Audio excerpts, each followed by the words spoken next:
takim zmieniwającym so świece, szalejącym nieraz. My Kasiebie musimy być twardy jak te rodzi. Tu ja nie wiem, czy przepuścią mnie, ale widzimy, jaci to są egzemplarze. Na tym można grać. To są po prostu rodzi wielkich zwierzętów.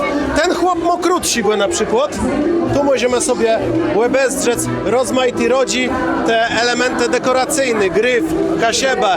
No i w końcu też to, co je bene, możemy sobie zaziec. Tu widzimy kwiatę z kasiebskiego wesiwu, rozmaity wymiary, bo to nie jest robiony fabryczno, to wszystko jest robione z prawdziwych rogów, prawdziwych zwierzętów. No i ja ci rodzi co są zainteresowani, więksi, mniejsi.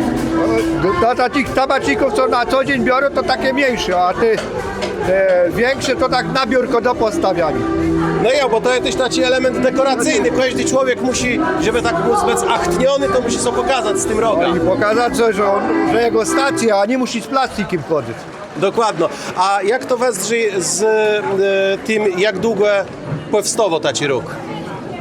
Róg to trzeba najpierw go zdobyć, potem go długo gotować, szlifować, przypulać jeszcze, żeby go było uformować. Zaczynał się od papieru 80, kończyna 600 i potem jeszcze pasty polerskie.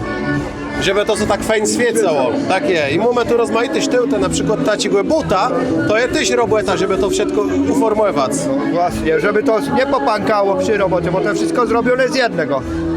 Nawet ten chłopcas z roga, nie naklejony.